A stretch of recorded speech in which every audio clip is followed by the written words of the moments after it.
अच्छा एक बात बताओ, हनुमान चालीसा में तो हनुमान जी की महिमा ही गाई गई, पर वर्णौ रघुवर विमल जस। कह रहे मैं राम जी का पवित्र यश वर्णन कर रहा हूं, राम जी का यश वर्णन कर रहे हैं और महिमा हनुमान जी की गा रहे हैं। क्यों? तुलसीदास जी बोले मैं हनुमान जी का स्वभाव जानता हूं, वैसे आएंगे ही नहीं बुलाने पर। एक ही है कारण उन्हें बुलाने का, ये कहो वर्णौ रघुवर विमल जस। हम राम जी के गुण गा रहे हैं, राम जी का पवित्र यश गाना चाहते हैं तो हनुमान जी तुरंत आ जाएंगे। क्यों आ जाएंगे? क्योंकि रामचरित सुनीवे को रसिया, रामचरित सुनीवे को रसिया, राम लखन सीता मन बसिया, राम लखन सीता मन बसिया, राम लखन सीता मन बसिया। वर्णौ रघुवर, और राम जी का नाम दिया यहां रघुवर। रघु के कुल में जो सबसे अधिक श्रेष्ठ हुए हैं रघुवर, रघुवंश में जो श्रेष्ठ, ऐसे श्री राम जी का यश वर्णन करो। अच्छा यश कैसा है? विमल यश।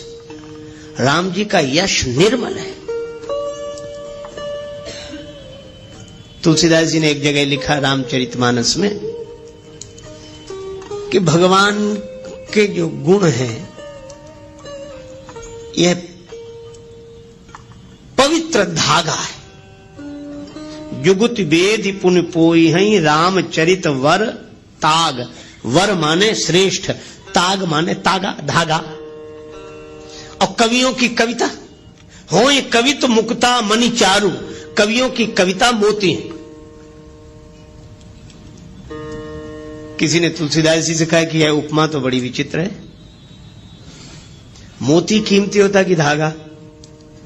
तुलसीदास जी बोले कीमती तो मोती होता है। तो बोले कवियों की कविता कीमती है कि राम जी का चरित्र? तुलसीदास जी बोले राम जी का चरित्र। राम तुम्हारा चरित्र स्वयं ही काव्य है, कोई कवि बन जाए सहज संभाव्य है। मैत्री शरण गुप्ता जी की यह पावन पंक्तियां सचमुच राम जी के चरित्र की ही विशेषता है। ठीक है, तो कवियों की कविता को मोती क्यों बनाया आप?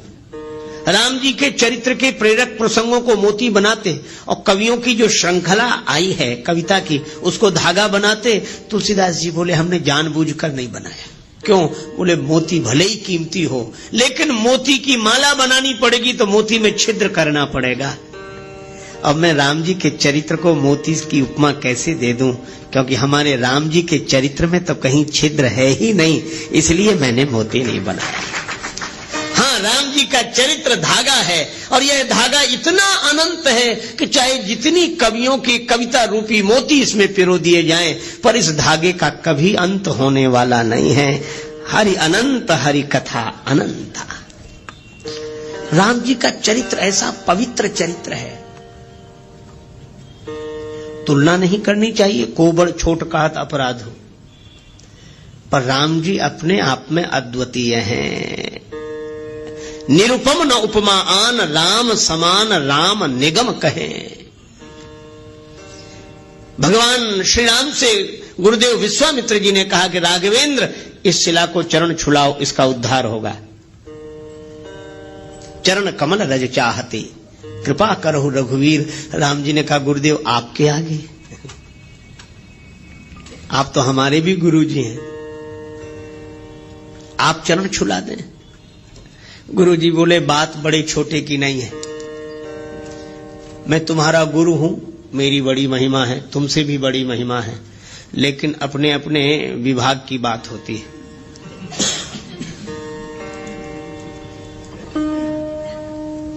कहीं कहीं चेले की महिमा गुरु से भी अधिक होती है। राम जी बोले सो कैसे? आपने तो मुझे भी ज्ञान दिया है। बोले बात ज्ञान की नहीं है राम, सुनो। क्या कहा कि अहिल्या का जो पतन हुआ है यह भ्रमवश इंद्र को गौतम के रूप में स्वीकार करने से चरित्र से पतन हुआ। चरित्र चला गया और चरित्र से जो गिर गया हो उसका उद्धार कौन करे? तब गुरु जी ने कहा कि चरित्र से जो गिर गया उसका उद्धार उसकी चरण धूलि कर सकती है जो चरित्र से कभी न गिरा हो। और राम इस दृष्टि से देखें तो एकमात्र तुम ही हो और कोई नहीं है। क्यों? मन में विकार आ जाता है पर हम ज्ञान वैराग्य विचार के बल पर संभल जाते हैं। पर राम तुम तो ऐसे हो कि मोहे अतिशय प्रतीत मन केरी, जागृत की कौन कहे जय सपले हूं पर नारी नहेरी। ऐसा विमल चरित्र पवित्र चरित्र तो केवल श्री राम का है। राम तुम्हारे जैसा कोई चरित्रशील नहीं, इसीलिए मैं कहता हूं कि जो चरित्र से गिर गया है उसका उद्धार होगा तो तुम्हारे जैसे चरित्रशील की चरण धूलि से ही होगा। इसलिए चरण कमल रज चाहती कृपा करो रघुवीर। राम जी जैसा निर्मल चरित्र पवित्र चरित्र दूसरा नहीं। अरे औरों की बात जाने दो। रावण गया कुंभकर्ण के पास। कुंभकर्ण ने पूछा क्या बात है लंकापति, बहुत उदास दिखाई दे रहे हो, तुम चिंतित आज दशानन क्यों? रावण बोला हर ली हमने मिथिलेश कुमारी, हमने सीता जी का हरण कर लिया।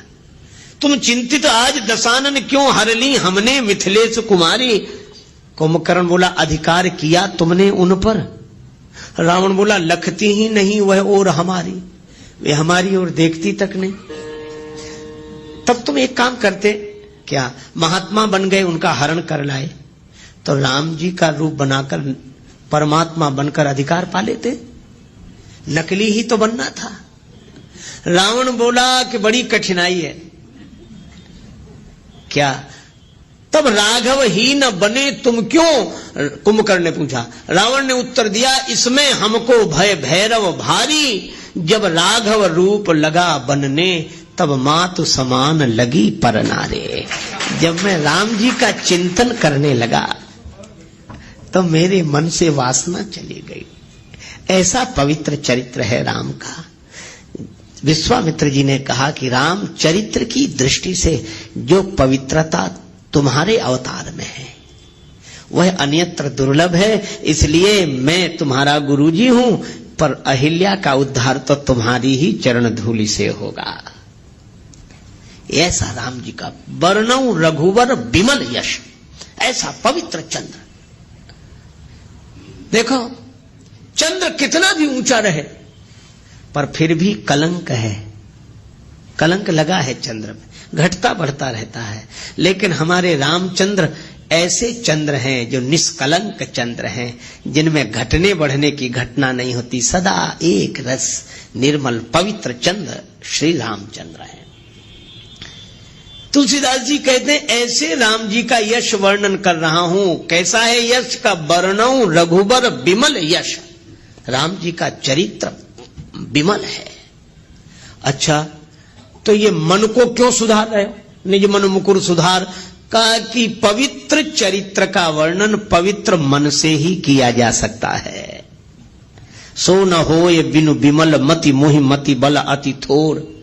तो ये पवित्र मन हो जाए तो कैसे होगा? बोले पहले मन पवित्र हुआ, श्री गुरु चरण सरोज रज निज मन मुकुर सुधारी, बरनऊ रघुवर विमल जस। मैं राम जी के पवित्र यश का वर्णन करना चाहता हूं, इसलिए श्री हनुमान जी मेरा मन निर्मल कर दो। किसी ने पूछा क्यों करना चाहे तो क्या फायदा है? आजकल तो बड़ी कठिनाई है, बिना फायदे के आदमी कुछ करता ही नहीं है। किसी से कहो भजन करो, करे तो क्या फायदा? अच्छा बहुत सी चीजें। एक आदमी ने हमसे बार बार कहा, बहुत तंबाकू गुटखा खाते थे, बार बार मुंह भरने, फिर कहें आप भजन की कहते हो क्या फायदा? बोले आप जब जब भजन की कहते हो हमें तो बड़ी परेशानी लगती, करें क्या फायदा? हमने कहा अच्छा एक बात बता दो, तुम ये बार बार तंबाकू गुटखा खाते, इससे क्या फायदा? सो बोले कहे तो ठीक रहे, फायदा तो कुछ नहीं। हमने कहा फिर क्यों? बोले आदत पड़ गई। तो हमने कहा कि बिना फायदे के ये खा सकते हो, बिना फायदे की सोचे ये सड़ी गली चीज खा सकते हो, तो क्या भगवान का भजन बिना फायदे की सोचे नहीं कर सकते हो? छोड़ो फायदे की मत सोचो, तुम तो भजन करो, और जिस दिन इसमें रस आ जाएगा उस दिन फायदे की नहीं सोचोगे, भजन किए बिना रहा नहीं जाएगा। लेकिन इसका यह अर्थ नहीं कि फायदा होगा नहीं, जरूर होगा, लेकिन फायदे की तरफ मन मत ले जाओ। तुलसीदास जी से किसी ने पूछा कि आप राम जी का विमल यश गा रहे हैं, क्या फायदा, क्या मिलेगा?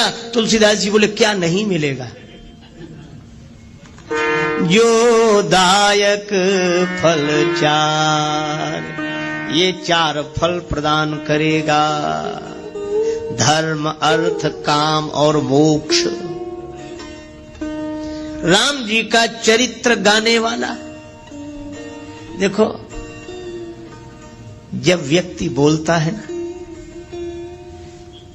दिमाग से बोलता है, कोई बात कहता विचार दिमाग से, लेकिन जब कोई गीत गाता है तो दिल से।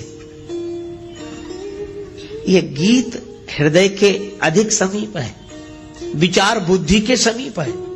तो जब कोई गाता है तो हृदय से, और मैं आपसे कहूं कि राम जी का गुण कोई हृदय से गाएगा, और जब हृदय राम जी के गुणों से भरा हुआ होगा, ऐसे आदमी के द्वारा अधर्म कभी हो ही नहीं सकता। जब होगा धर्म ही होगा। तो यह राम कथा का गाना और सुनना व्यक्ति को धर्म से जोड़ता है। धर्म अर्थ, भगवान के गुण गाने वाला, सुनने वाला,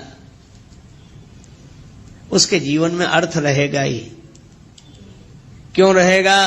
क्योंकि भगवान नारायण है, और जो भगवान के गुण गाएगा, भगवान के चरण कहां आ जाएंगे? उसके हृदय में। ये यही कथई स्नेह समेता, कहीं हई सुनी हई समुझ सचेता, होई हई राम चरण अनुरागी, कलिमल रहित सुमंगल भागी। भगवान के चरणों का अनुराग उसके मन में आ जाएगा। तो भगवान के चरण कहां आ जाएंगे? उसके हृदय में, उसके जीवन में। और जब मैं आपसे एक बात पूछता हूं, लक्ष्मी जी को दुनिया भर में ढूंढो, कहां मिलेंगी? भगवान के चरणों में। भगवान नारायण के चरण दबाते हुए ही तो लक्ष्मी जी मिलती हैं। इसीलिए जो भगवान के गुण गाएगा उसका जीवन धर्ममय हो जाएगा। जो भगवान के गुण गाएगा, सुनेगा, और भगवान के चरण उसके मन में आ गए, तो भगवान के उन चरणों की सेवा करने के लिए लक्ष्मी जी अर्थ बनकर उसके जीवन में आ जाएंगी। धर्म अर्थ। और जो राम जी के गुण गाकर ऐसे मस्त हो जाए कि उसकी कोई कामना न रहे, प्रेम में भर जाए। विभीषण जी ने यही कहा कि लंका का राज्य पाने की वासना पहले थी, और कछु प्रथम वासना रही, प्रभु पद प्रीति सरित सो बही। आपका प्रेम उमड़ गया था, वो भी इच्छा नहीं रही। हमें कुछ नहीं चाहिए, कुछ नहीं चाहिए, हमारी कोई इच्छा नहीं, कोई कामना नहीं। भगवान ने कहा कि तुम्हारी कोई इच्छा नहीं, पर अब हमारी इच्छा हो गई। तुम निष्काम हो गए तो हम सकाम हो गए।